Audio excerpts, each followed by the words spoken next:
বন্ধ এক্স হ্যান্ডেলে পোস্ট কেন্দ্রীয় স্বরাষ্ট্রমন্ত্রীর এই পোস্ট এক্স হ্যান্ডেলে পোস্ট করেছেন তিনি। বাংলায় বিজেপি এলে অনুপ্রবেশ বন্ধ। কেন্দ্রীয় স্বরাষ্ট্রমন্ত্রীর এই পোস্ট গুজরাট, রাজস্থান এবং অসমে কোনো অনুপ্রবেশ নেই। এর কারণ বিজেপির সরকার রয়েছে বাংলা এবং ঝাড়খণ্ডে। অনুপ্রবেশকারীদের স্বাগত জানানো হয়। ভোট ব্যাংকের স্বার্থে অনুপ্রবেশকারীদের স্বাগত, এমনটাই নিজের পোস্টে উল্লেখ করেছেন তিনি। সেই পোস্ট আপনাদের দেখাচ্ছি। স্বরাষ্ট্রমন্ত্রী অমিত শাহ এক্স হ্যান্ডেলে তিনি পোস্ট করেছেন এবং একেবারে বাংলার সরকারকে কটাক্ষ করে পোস্ট তার। আর এ বিষয়ে আমরা টেলিফোনে প্রতিক্রিয়া নিতে যোগাযোগ করেছিলাম তৃণমূল নেতা কুণাল ঘোষের সঙ্গে। তিনি কি বলেছেন দেখুন। রাষ্ট্রমন্ত্রী দেশের অমিত শাহ তিনি বলছেন গুজরাট আর অমুক অমুক জায়গায় অনুপ্রবেশ নেই, আর বাংলাকে উনি অনুপ্রবেশের জন্য দায়ী করছেন। সবচেয়ে বড় কথা, এটা ওনার একটা আত্মঘাতী গোল। প্রবেশ বিষয়টা রাজ্য পুলিশগুলো নিয়ন্ত্রণ করে না।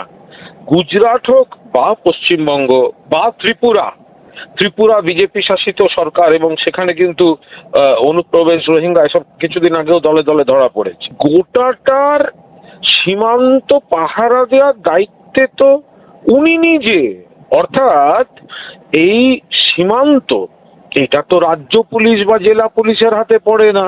সীমান্ত পড়ে হচ্ছে কেন্দ্রের স্বরাষ্ট্র দপ্তরের অধীন বিএসএফ এবং অন্যান্য কেন্দ্রীয় এজেন্সির হাতে। আগে সীমান্ত থেকে 15 কিলোমিটার তাদের দায়িত্বে ছিল।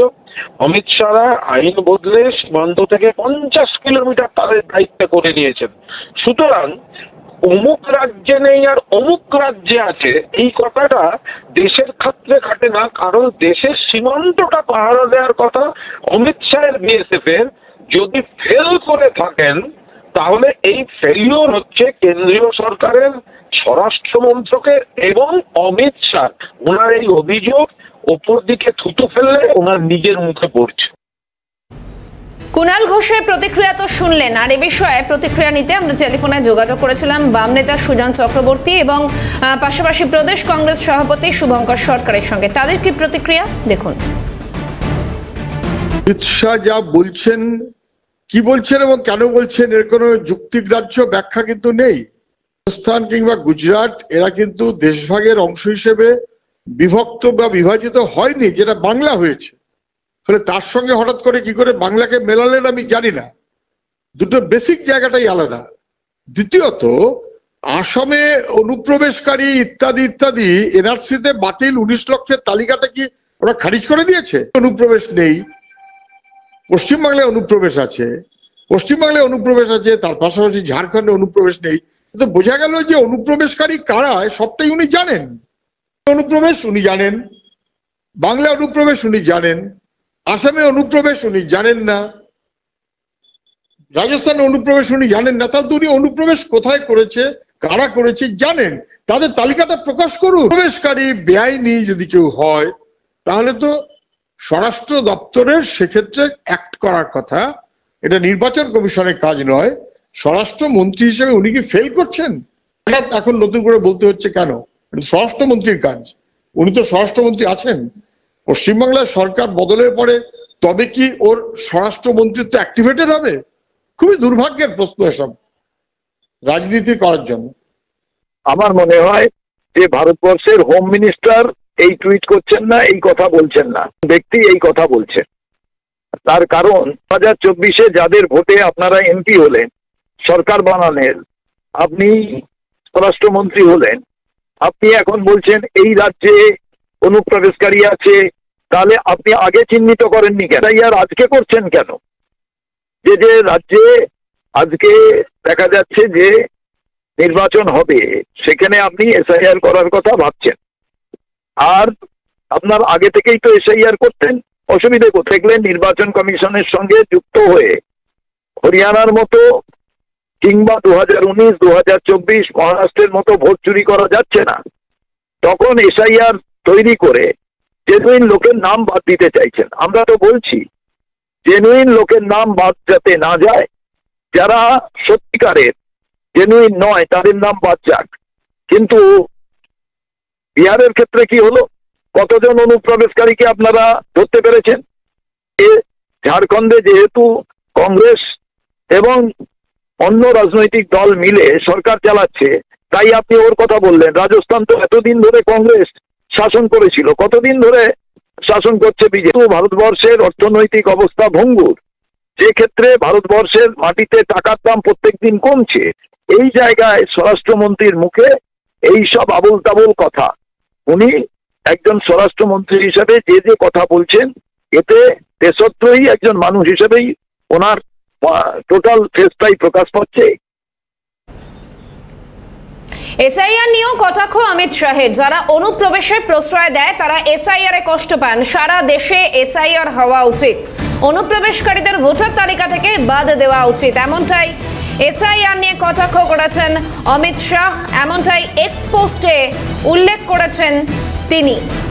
আর এ বিষয়ে আমরা কথা বলেছিলাম টেলিফোনে প্রতিক্রিয়া নিতে তৃণমূল নেতা কুণাল ঘোষের সঙ্গে। কি প্রতিক্রিয়া দেখুন। এসআইআর নিয়ে আমাদের বক্তব্য আমাদের মাননীয় মুখ্যমন্ত্রী মমতা বন্দ্যোপাধ্যায় এবং মাননীয় সর্বভারতীয় সাধারণ সম্পাদক অভিষেক বন্দ্যোপাধ্যায় স্পষ্টভাবে জানিয়ে দিয়েছেন। আমাদের পরিষ্কার কথা, একজন বৈধ ভোটারের গায়ে যেন হাত না পড়ে, একজন বৈধ ভোটার যেন হ্যারাস্ট না হন, হয়রানি না হন। বিজেপি বলতো কেন্দ্রের নির্বাচন কমিশন দিয়ে ভোট করব, করেছে, হেরেছে। কেন্দ্রীয় বাহিনী দিয়ে ভোট করব, করেছে, হেরেছে। এবার মহারাষ্ট্র, দিল্লিতে অন্য রাজ্যের ভোটার দিয়ে ভরিয়ে দিচ্ছিল ভোটার লিস্ট।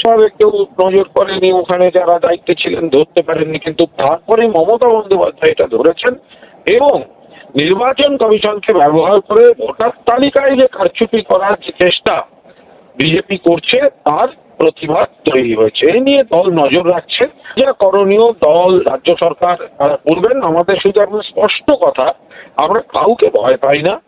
আপনারা যা ইচ্ছে করুন, আপনারা গোহারা হারবেন, চতুর্থবারের জন্য মুখ্যমন্ত্রী হবেন মমতা বন্দ্যোপাধ্যায়, কিন্তু আপনাদের রাজনীতি করতে গিয়ে যেন কোনো বৈধ ভোটার, ন্যায্য ভোটার, তাদের গায়ে যেন হাত না পড়ে। আপনারা যে লোকসভায় নির্বাচিত হলেন, সরকার করলেন, সেই ভোটার তালিকার উপর ভরসা নেই তো আপনারা ইস্তফা দিন, পুরো একেবারে নতুন ভোটার তালিকা দিয়ে ভোট হোক লোকসভাতেও। তো ফলে এগুলো ওনারা একটা দলীয় রাজনীতি করতে চাইছেন। আমাদের বাংলায় মানুষ বিজেপিকে প্রত্যাখ্যান করছে, আমরা ভয় পাচ্ছি না, বাট এই কোনো বৈধ ভোটারকে, নাগরিককে হয়রান করবেন এগুলো।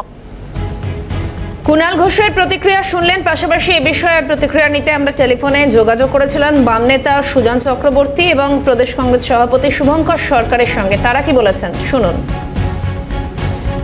ভোটার তালিকায় নাম থাকা উচিত তাদের যারা জেনুইন ভোটার, যারা জীবিত মানুষ, 18 বছর বয়সের বেশি বয়স হয়েছে, এবং বরং তাদের নাম থাকার সঙ্গে সঙ্গে মৃত মানুষের নাম বাদ যাওয়া উচিত। প্রত্যেকটি জেনুইন মানুষের নাম যেমন থাকবে, মৃত মানুষের নাম বাদ যাবে। ভুতুরে যাকে কেউ চেনে না, জানে না কোথা থেকে আসলো, সে নাম বাদ যাওয়া উচিত, বা ডাবল এন্ট্রি, ট্রিপল এন্ট্রি বাদ যাওয়া উচিত। নির্বাচন কমিশনের কাজ, নির্বাচন কমিশনের কাজ কিন্তু অনুপ্রবেশকারীদের তালিকা বানানো নয়। এসআইআর নির্বাচন কমিশনের কাজ। এসআইআর এর কাজ অনুপ্রবেশকারীদের চিহ্নিত করা নয়। এসআইআর এর কাজ জেনুইন ভোটারকে তার ভোটদানের সুব্যবস্থা এবং অধিকারকে নিশ্চিত করা। সেই কাজটা উনি করছেন না। নির্বাচন কমিশন তার ঘাড়ি দিয়ে করাতে চাইছেন।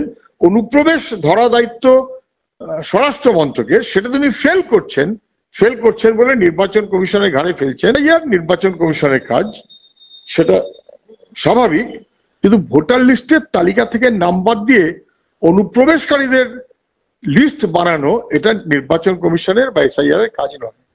এসআইআর হোক, আমরা সংবিধান বাইরে রেখে কোনো অসাংবিধানিক পদ্ধতিতে এসআইআর হলে, অর্থাৎ পলিটিক্যাল মোটিভেটেড এসআইআর হলে তার আমরা বিরোধিতা করব।